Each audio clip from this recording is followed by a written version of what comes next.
Hi, my name's Chris Candy, and this is the Never Not Run podcast. Or no, Or do the NNR for. this is the Never Not Run podcast. I'm your host, Chris Candy. And I'm Mark Nieto.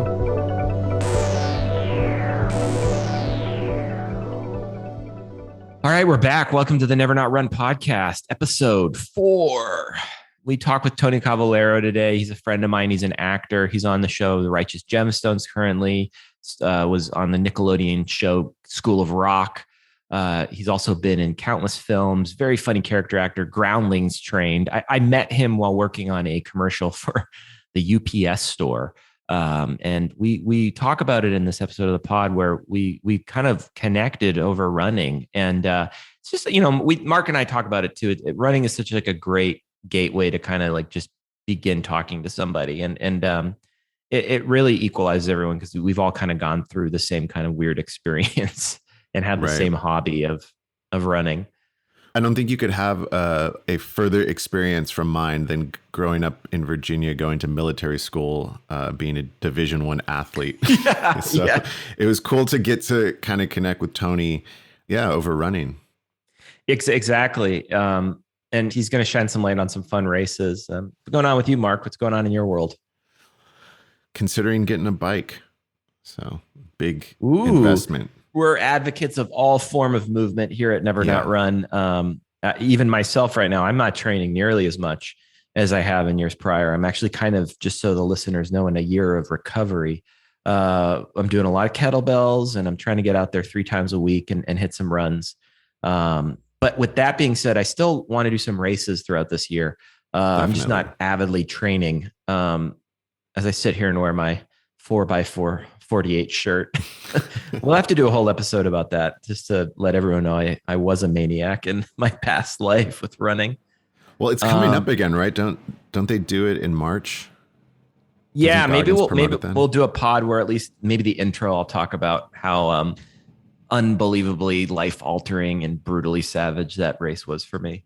But we're going to have a Never Not Run race. We're going to announce it next week. It's going to be a end of winter, beginning of spring race to get everyone excited for the new spring season. We're going to have the date and all that info. It'll be a digital race and an in-person race out in Marina del Rey, California. Yes. If you're enjoying the podcast too, you should also comment and give us a positive rating. Give us some validation. Yeah, give us some positive feedback. We talk about affirmations in this episode and just we need affirmation that we're doing the best job we could do. Yeah, we're trying to beat out all the other running podcasts out there. So there's a lot of them, and you know what? We're the best. I'm gonna just say it. We're already the best. Yeah, 4 in and we got it on lock. Well, let's get into this episode of the podcast, episode 4. This is the Never Not Run podcast. My name is Chris Candy. And I'm Mark Nieto. And this is our interview with Tony Cavalero.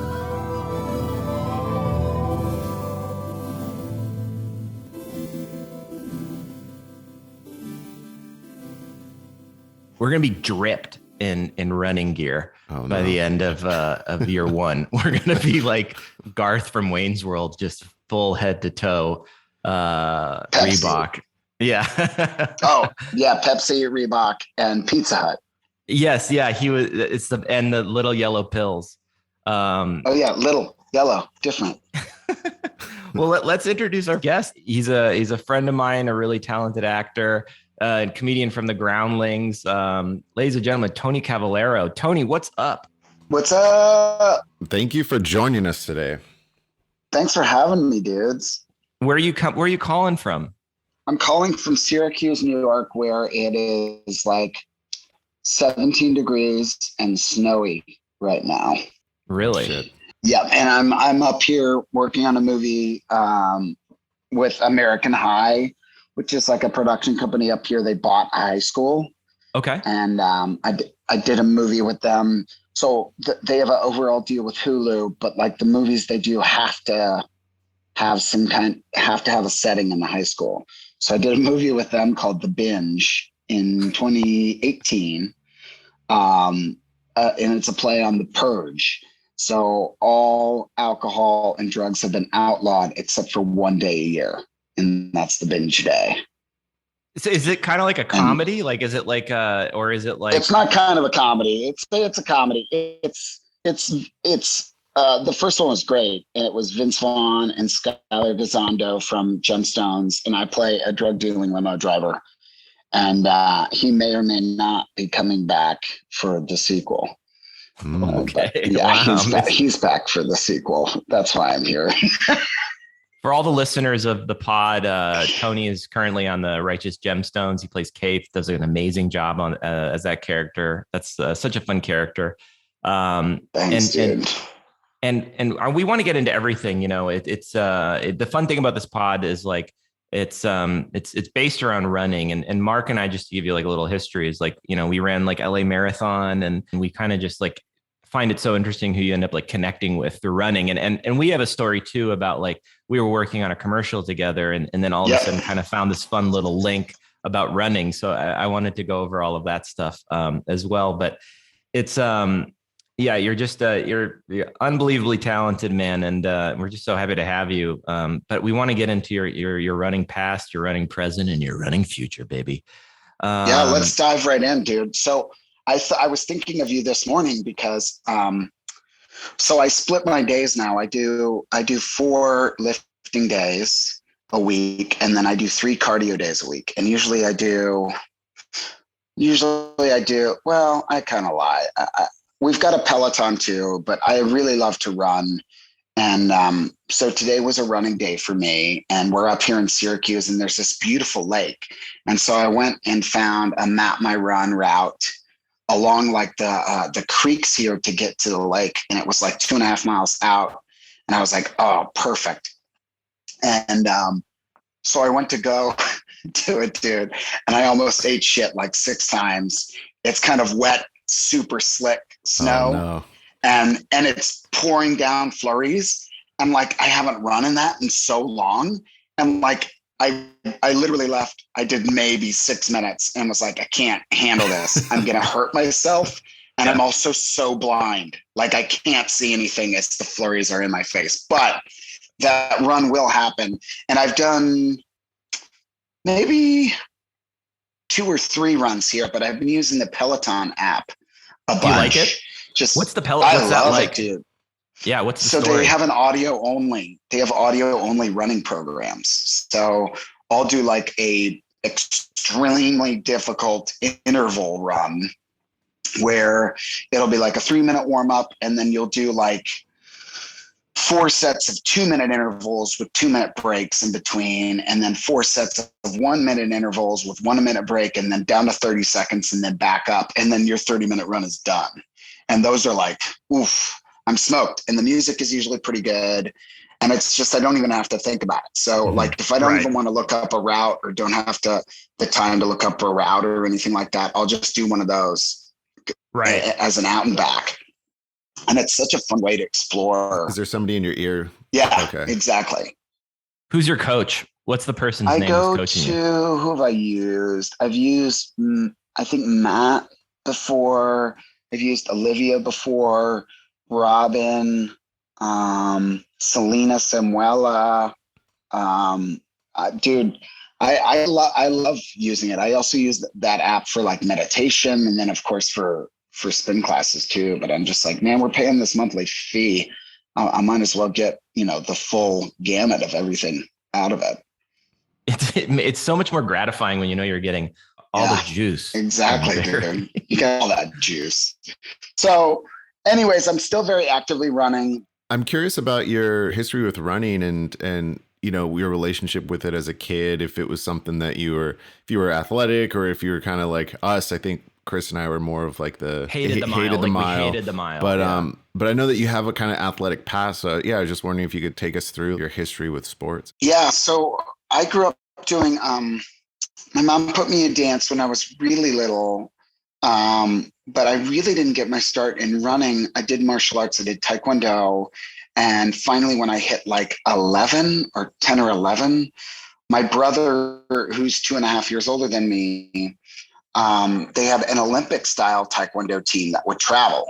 And in order to be on that team, you would have to like make weight and and their workouts were so intense. But I felt so lucky that I got that at such a young age, because I was a porker for sure. But I mean, I was always a chubby kid. I was 210 pounds my freshman year in high school. So I was a really chubby kid, but I still really enjoyed the camaraderie and the friendship. So we would do like long training runs, which weren't really, I don't really remember like super enjoying them. But I definitely remember doing sprint workouts at the tracks. There was like a middle school track close to the karate school, and we would go there, and our coaches were there. Our karate instructors were there, one of which was an Olympic gold medalist. So shit. She knew what she was doing. Yeah, she won a gold in 88 in Seoul, Korea in Taekwondo. And so we would do like timed 400 meter sprints, timed 600 meter sprints, timed 800 meter sprints. And so like, it was legit crazy training, you know? Right. And that was kind of my first intro into that. And then like I said, I was a big kid going into high school, and I kind of tapered off with martial arts going into high school. Cause then once I got in high school, I did football, wrestling, and lacrosse. And, you know, all of those had obviously running, running was part of the training regimen. Mainly, I would say, obviously lacrosse, but like wrestling, I remember when there would be snow days, like, or I don't know why coach would, like, we would do training runs for wrestling, like 5 mile, just go run. And I'm trying to remember why we would do that, but those were always fun because my high school buds and I would like bring a bowl with us, and we'd like smoke a bowl halfway through the run. Yeah. And one of the guys told our wrestling coach, we totally got busted for smoking pot on our run. Did they try to kick you out of school for that or anything?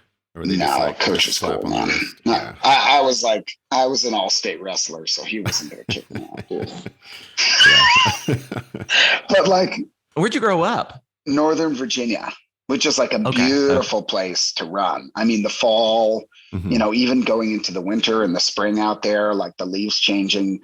So our main run we would go from Annandale High School, and we would go to this beautiful Lake Accotink, which I think is about 3 miles, and about a 5 mile run. But I think I really started to enjoy and really, you know, it wasn't until I think, and I know this is, I don't know, people, there's like purists and other people that may judge, but it really wasn't until like MP3 players, like the freedom that you had to like listen to music. Oh yeah. Because when I started really training, I went to play lacrosse at a Division I military college in Virginia.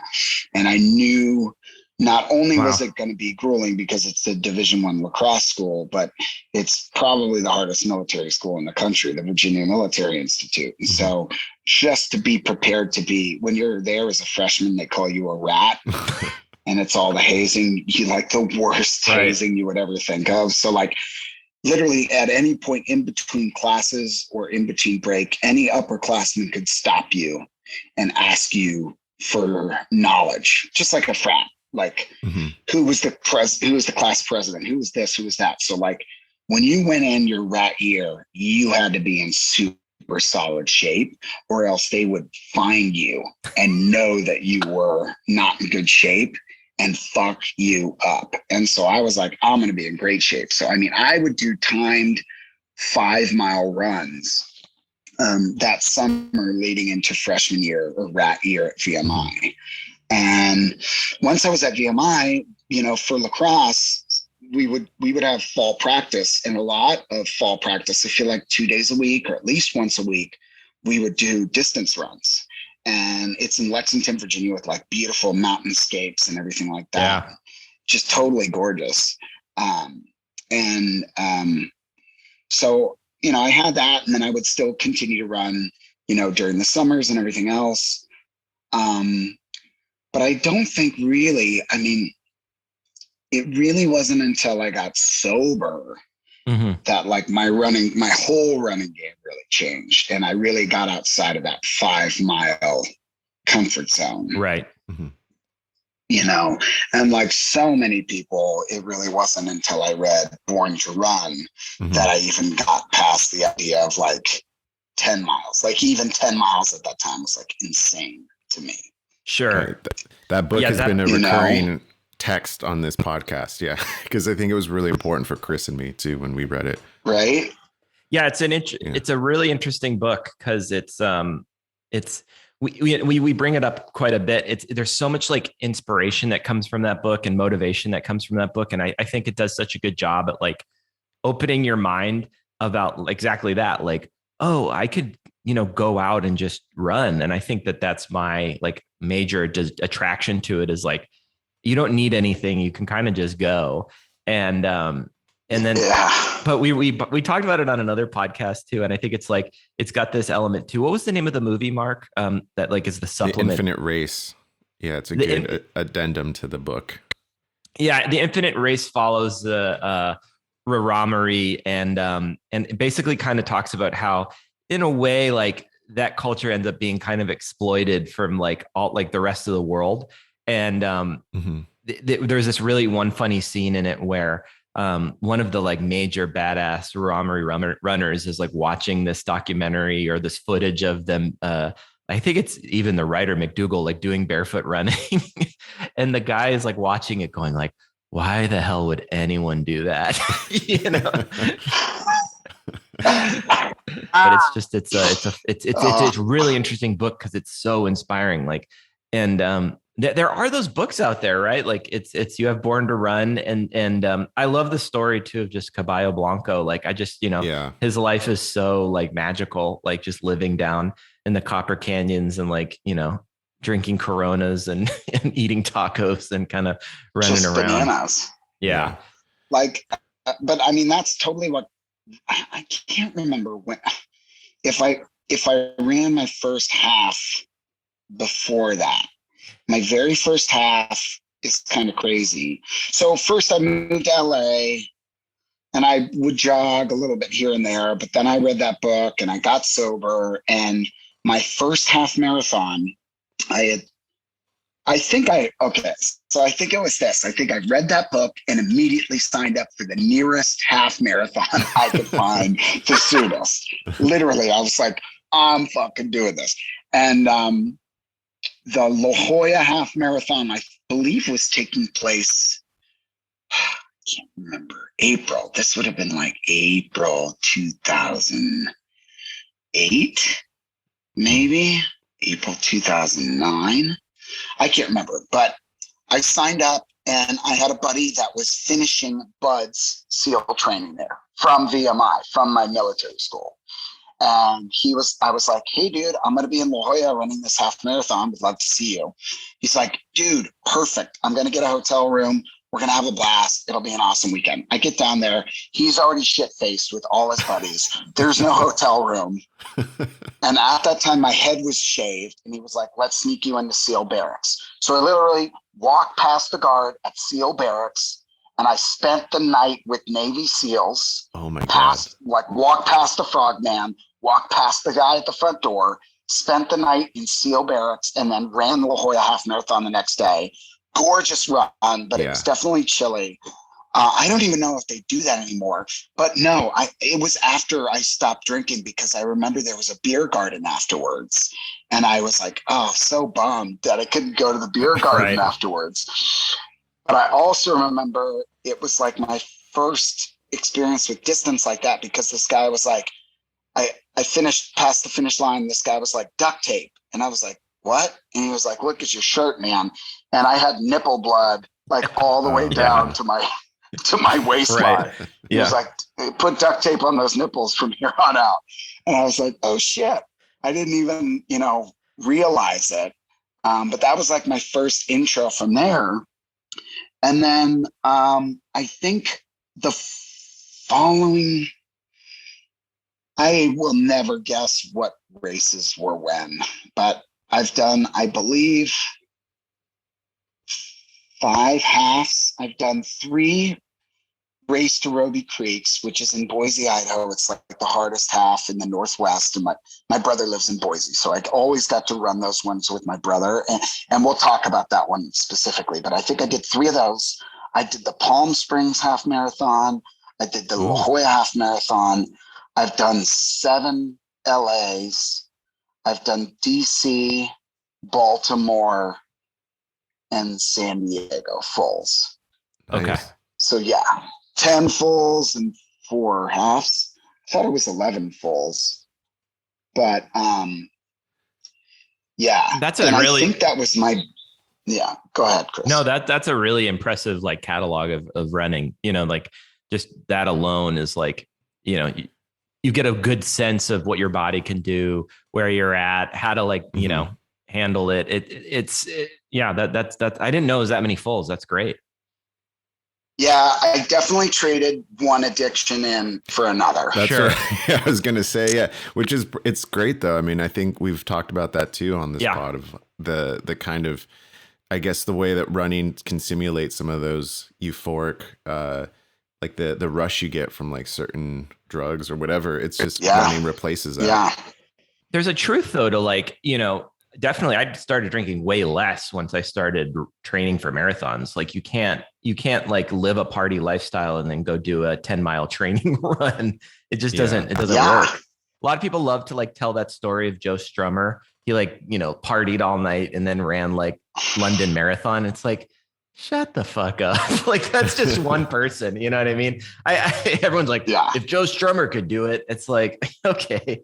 I also think of like, in LA, there's always that, like, I always wonder about this one guy. He's dressed up like Elvis Presley and he's running like LA Marathon. And I always see him every year. I've run LA Marathon 4 times now. And every year I see him, he's always in Chinatown and he's with like other Elvis Presley buddies. They're all dressed as Elvis and they're like slamming beers. And I'm like, is he drinking beer and running the marathon? Like, I don't get it. And this year I finally was like, oh no, he's walking the marathon and he's like partying the whole way through. You can't do both. One has to go.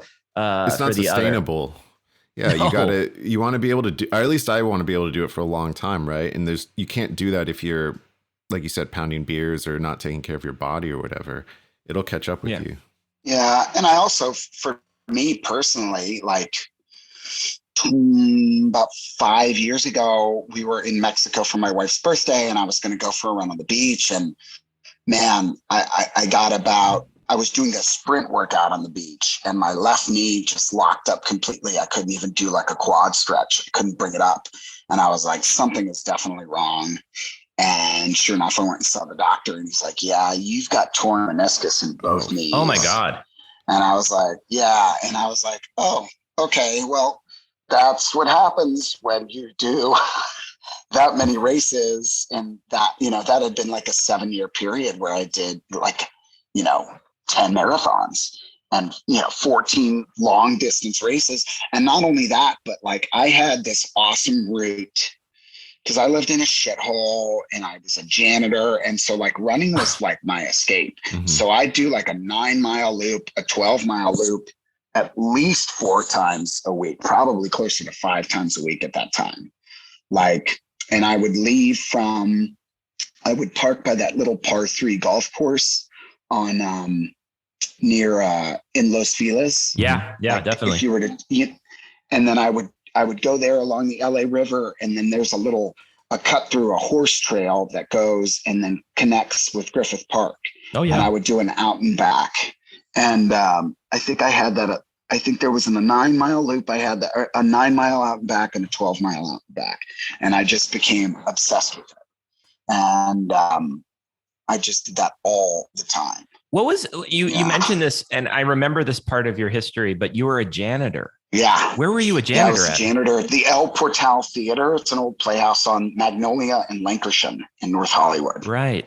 That's kind of, you've got, so you would use, so you're doing that. And then as an actor, are you doing groundlings at this time? Like where I'm just kind of trying to like map it out with your running past. Like, how are you said you were using it as an escape. Yeah. And I was doing groundlings too, but you know what groundlings, like once you go through those first 3 levels, it's like these long wait periods, you know what I mean? So like, right. I had to wait 2 years, you know, in between classes for certain classes. So this would fill my time. And then, you know, I also feel like there's just such a sense of accomplishment. Yes. I'm so glad you said that. Yeah. You know, like, just like to be like, I fucking did that. And even if like, nobody has to know, you know what I mean? Nobody has to know, but just like, I don't know. It's like how all these Joe Rogans and all these jujitsu guys are like, I know moves that I could fucking kill you with in their back pocket. You know what I mean? Like, I was able to walk into rooms and be like, I ran fucking 12 miles today, man. Yeah. And 102 degrees outside, you know, like there's just, yeah, there's something to it. For me, I totally can relate to that. Running was this thing and still is where I can feel like I accomplished something. You know, I'm like, oh, okay. Like I might not have gotten that part or it's really slow right now, but man, I just, yeah, exactly that. I ran a half marathon today, you know. Yeah. There is this awesome sense of accomplishment with running that I think bodes well for having to, you could be in any career, quite frankly, but it does actually very well help you deal with downtime very, very well. I fully agree with that. For me, I think it's interesting because I dreaded anything over 14, like anything over 12. I was like, no way, man. Like I did a training run. I remember with my brother in Scottsdale, we did like 17. And I was like, I never fucking want to do that again. And I coached a kid who I just saw, who I hadn't seen this whole pandemic. I coached a kid, Jack, who I coached all through high school. I did private lessons for lacrosse. And then his mom really wanted him to have a marathon on his resume when he was applying to colleges. Wow. So I trained him for 2 different marathons that we ran together. We did San Diego together and we did LA together. I totally forgot we did 2 marathons. I just got to see him right before the Super Bowl. And that was a whole other like really cool, interesting. Oh, you got to coach as well. So you were a coach. Yeah. What was your coaching? You know, I've never had a running coach and I'm kind of like wanting to have one in the future, but what was your tactic? We've just used the Hal Higdon marathon training website. The internet has been our coach. The internet's our coach. So honestly, guys, there's no real method to my madness. It's just run fast if you want to beat something. If I don't want to beat something, it's just finish the marathon. And so that first race, it was just finish the race.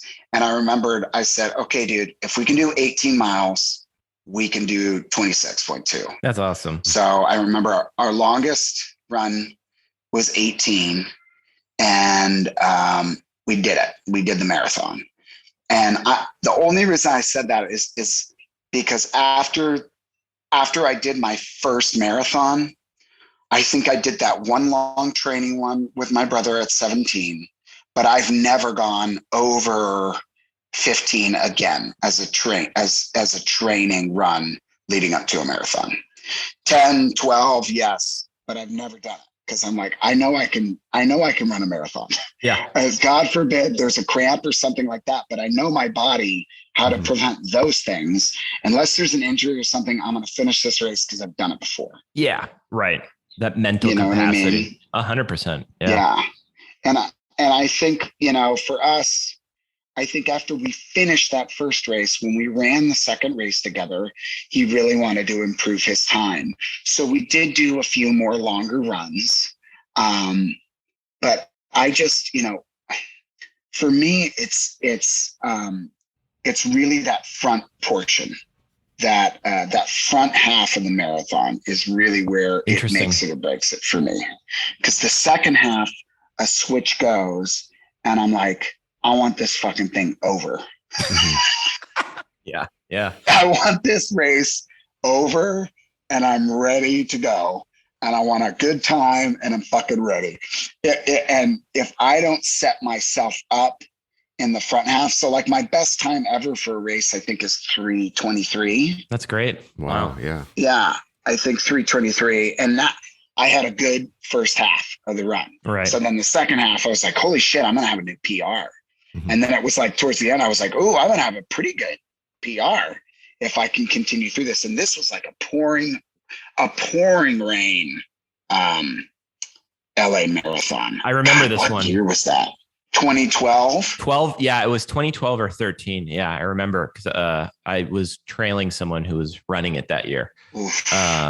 It was, but I remember I'd never run the marathon, but I'd lived in Santa Monica on San Vicente there where the turnaround is, or well, you turn for the final stretch. And I remember just standing out there watching it going like, damn, like, I can't believe how, again, no scope. And I'm like, I can't believe how far these people have run. And it's in the rain. Like, oh my God. I'll never forget. I saw this one guy, he had kind of like a big belly and he was just kind of hustling through and he was like having the best time. And I'll never forget what this guy looked like as I was watching him. And I was going like, I could do this. I always had this sense of like, I could do this, but I never had the like, how do I get into it though?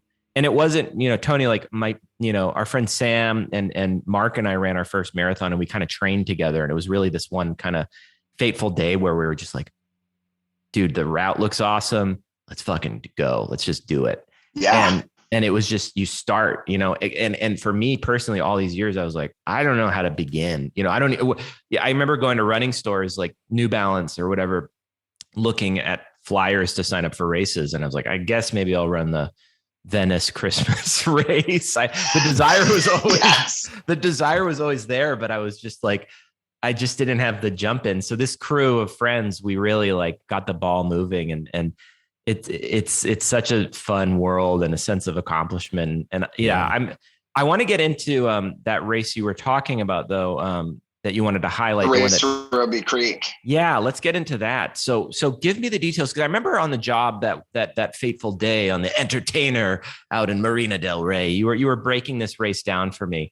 And one thing I remember you said, and I actually always remember this when I go on a run, is you talked about what you eat before you run. You go, I like to eat a big bowl of pasta with a lot of cheese, because then it kind of like backs me up a little bit.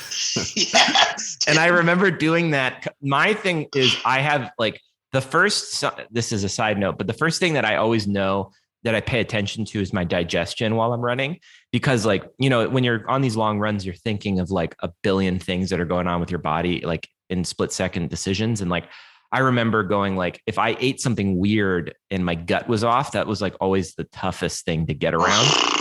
So I remember doing what worked for you and it didn't work for me. It's what I'm getting at. I was so backed up. I think I ran one marathon where I did exactly that. And I remember thinking of your nutritional plan and I was so backed up the whole race. I was like, oh God, how am I going to survive?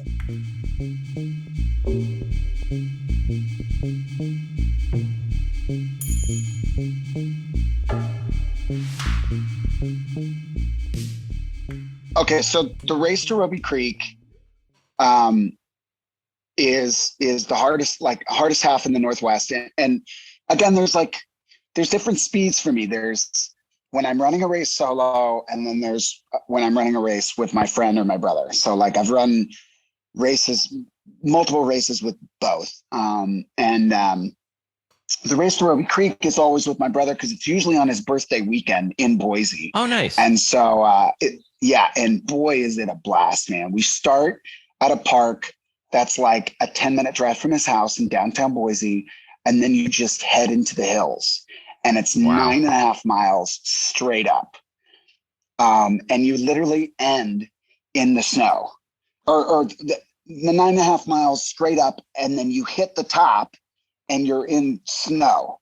And then the last, 2.5 miles is legit straight down. Oh my God. Straight down. And then you finish and you're at like this beautiful, like cascading whitewater rapids, like gorgeous mountain area field. And there's like massage tables, refreshments, barbecue. And then you have to take like a shuttle to get back to where you started. Whoa. But it is such a rad race. And that's the first time I ever saw Hoka's. It was like 2010. Uh-huh. And I remember running with my brother and we're running along and I'm like, what the fuck is that dude wearing up there? Like, this was like, I feel like prototype Hoka's. I was like, yeah, are those pillow shoes? What are those shoes? And I feel like Like, because Hoka's a Hawaiian company. Mm-hmm. And I feel like I asked the dude and he was like, oh, it's a small Hawaiian company. They just started making these shoes, but it's like a lot of racers are starting to wear them, which was so funny because I feel like at that time I didn't have like the toe shoes, the minimalist shoes, but I had something like that. Sure. And oh man, did that switch flip pretty much quick afterwards. And I'm a Hoka guy now for life. I have the combat boots that I wear everywhere as like my daily drivers. I'm literally looking at them right now. And then I'm a Clifton guy. I love my Hokas, man. Yeah, they are like, I'm a stock owner. Me and they made running bearable for me. I think it really changed the way that I like my form. I felt like I was able to actually like enjoy running when I got my first pair of Hokas. Yeah. For me, I'm such a big dude. So it was just like finally something that was like sustainable for my joints. And they're also just like such a fun, colorful shoe. I think that from what I know now, they're owned by this company. They're owned by this company called Deckers, which is out of Ventura and Goleta, Santa Barbara. Santa Barbara, and they have a showroom, and you can go up and like dude, Tony, it's so fun. I went with my girlfriend and her family. I was just like a kid in like a Toys R Us for the first time. I was like, oh my God. Like, you have every colorway, every style. It was like, I just melted when I was there. And then they also have an outlet. And the outlet, not so fun. They have like the really like bottom of the barrel ones. Like, because that's the thing with Hoka is like, you're totally right. They are like the ugliest shoe. They just happen to be in vogue now. And like, they kind of dialed in their colorways. But like the first time I saw them, I was like, what the hell is remember those shoes that were like, they had like a platform on the heel and like, they kind of like lifted. So they would like work your calves. They kind of reminded me of like a weird orthopedic psycho shoe. They were supposed to make you jump higher. Remember? Yeah. There's some movie where some actor is like wearing a pair of those and like Oh, it's in that movie For Your Consideration, the Christopher Guest movie. Yes. Christopher Guest plays a typical director, and he's wearing like a Hawaiian shirt and like, cargo pants. And then it cuts that back and he's got these like disgusting kind of like heel striking, whatever shoes. But anyway, that's what Hoka always reminded me of when I first saw them. So you were saying that the Roby race, what makes it the hardest? Is it because it's just straight up? I think it's the elevation. The conditions. Yeah, it's that crazy elevation. And then I'm not kidding you guys, like multiple times, like when people hit that 9-mile mark at the top, and they come down like major wipeouts. Like I have seen major wipeouts on that downhill. Right. It's fucking dangerous, especially if it's snowy or chilly up there. Mm-hmm. But that is just such a fun race because like it's racing with my brother. It's usually on his birthday. It's all his buds from work. It's, everybody in the community comes out. It's a really, really cool race. Oh man, I'd love to run that with you someday. That'd be a lot of fun. Yeah. I haven't run a race since like 2016, 2015. Right. And so I messaged my brother about possibly doing it this year. What time of year is it? April 17th. Something like that. Right around the corner. That one. And then the other one I'm going to do before I die is the Tahoe 50 miler. Oh, wow. Yeah. We just interviewed this woman who like just gobbles these ultra marathons for breakfast. And I'm like always in awe. Oh my God. When I talk to these people, because going back to like Born to Run, or another big one that we haven't gotten into is Can't Hurt Me, the David Goggins book. But like you read those books and you're like, I could do anything. And then you get to the end of your first marathon and you're like, kill me. Oh my God. Right. And then you come and meet these people who just, I think the last person we interviewed, she said like, if I could run 26, I could definitely do 32. And I'm like, I couldn't do 26.5. Like I'm done. Yes, you could. Well, Tony, it's like you said, you do 18. Yeah. And you just keep moving up, right? You just keep progressing. I'm just like, you could. We all could. We absolutely could. Yeah. It's a mental game. And then really it's like we talked about, and this is a good transition. It's the prep work. Like the first marathon I ever ran was with my brother, LA. And I want to say 2008, but it might've been 2009. And I shit my brains out, and we did it in like 5 hours and 30 minutes. And I had to stop 5 times to use the bathroom. It was awful. Yeah. And I was like, well, I'm never doing that again. Cause that was miserable. It wasn't even the race. It was just the time. Yeah. Because the thing is, I feel like once you start you're out there for that long, I'm just like, oh my God, shoot me. I remember that just being the worst experience. Like that's an extra hour, 2 hours on your feet on top of what I was running. It's like, oh God, just get this over with, And so for me, it's always the night before I do a late meal, like a 9 o'clock dinner with as much macaroni and cheese as I want. And like, get creative with what that mac and cheese is. Like I get the fanciest fucking mac and cheese I can find. And I do a late night meal of that. And then I do a Pedialyte, a big thing of Pedialyte that night. I do another Pedialyte first thing the next morning. And I do another Pedialyte before the race. Wow.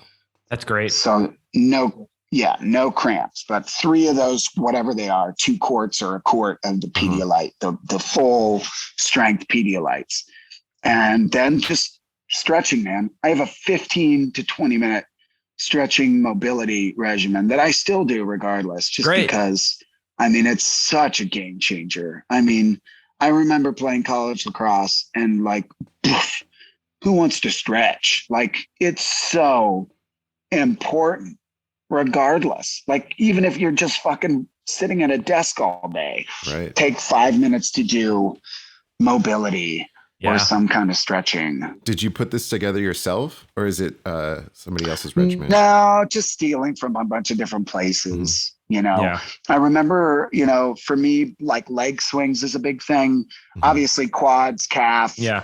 I didn't used to do a lot of pigeon back in the day, but a lot of pigeon now. But leg swings, so lateral, and whatever it would mean, like out to the side as well as back and forth, leg swings. Those are always really good to warm up everything. But there's so many guides to mobility now. And like I said, again, like Peloton's got killer running specific stretching programs. So you don't even have to think about it. Yeah, my buddy, which is great. A buddy I trained with, this guy, Matt Cars, hooked me up with this awesome post-run workout. And it was like maybe like 15 minutes to 20 minutes of training and of stretching for that matter. And it's just like, I remember when I was doing that, I was faster and able to recover quicker.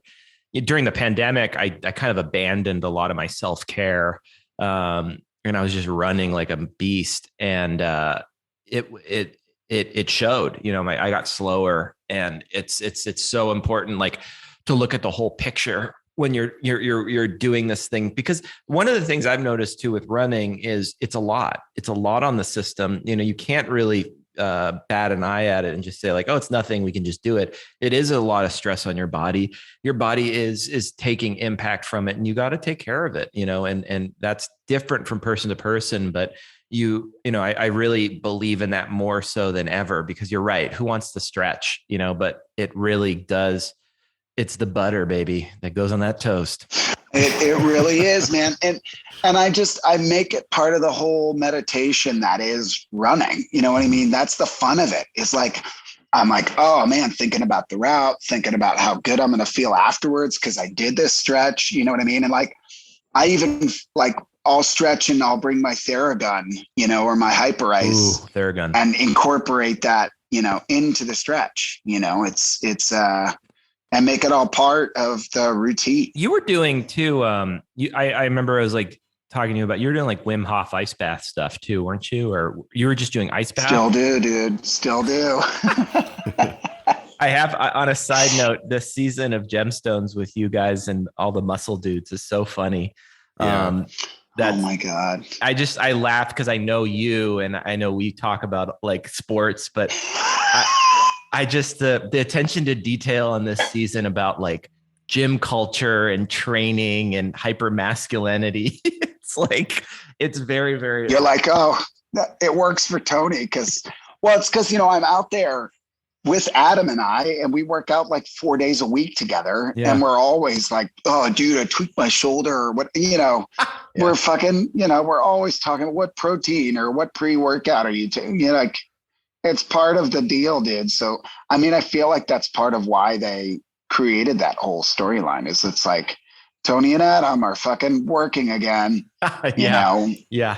They're working out again. And it's, it just, it becomes part of it. And, Adam's not really a runner, but, that's, we work in Charleston, South Carolina, and like, what a cool, like every other block is like a historical marker. So like, my wife and I, we jog the little island we live on there. And anytime we're in New York City, we jog there. In Vancouver, oh my God, that's such a beautiful city that like we wouldn't see half the things we get to see if we didn't go out and jog together. And that's kind of, I mean, honestly, and we can wrap it up with this, but like when I first started dating my wife, we wrote together in the Sunday Company in Groundlings.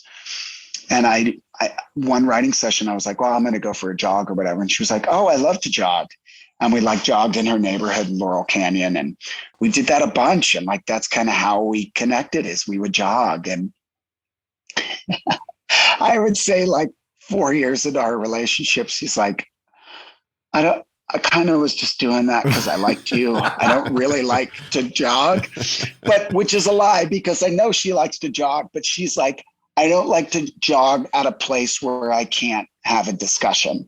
And when we would jog in Laurel Canyon, those hills would get me so breathless that we couldn't even talk to each other.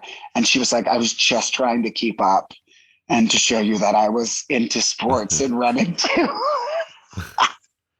But now it's like totally, I sent her that trail that's nearby here around a lake. And she was so excited to go for a jog together. So, and then Lake Hollywood's right there down the street from our house in LA. So that's a spot we love to go to as well. Yeah. We hit that one up pretty frequently.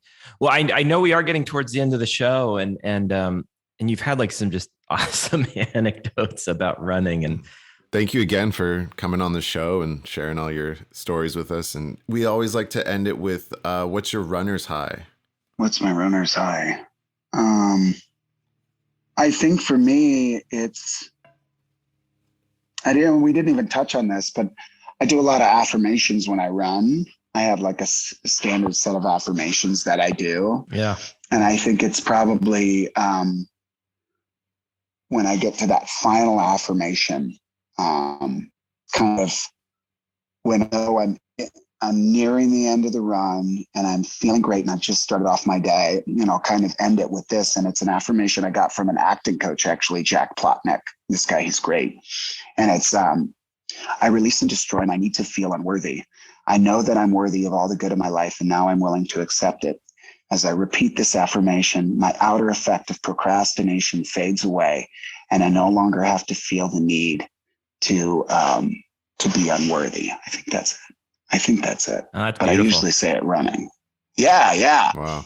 So it's a good one, man. It's a good one. Yeah. So I do a whole bunch of them while I'm running. And that's the last one out of the, I think 5 or 6 that I do. And I do them all 10 times each. I love it. Oh, that's awesome. Dude, it was so great having you on the pod. We definitely have to take you up on a run because we're always up there on the reservoir. And yeah, man, it's just it's an honor and an awesome thing to talk to you about running. Yeah, thank you, Tony. Are you kidding me, you guys? Thank you. This has been such a blast, and I would love that. Like, text me any time. I love running around that lake. And the wisdom trees right there, but or fuck it. Maybe you guys get me out to do the marathon again. We'll hold you to it, man. We've got stuff under our sleeve, and it was awesome talking to you, man. And best of luck. You're on the East Coast. Get some snowy runs in and enjoy the rest of your production, dude. Thanks, dudes. All right, man. Thank you. Take care, Tony. Take care, Tony. Okay, bye, guys.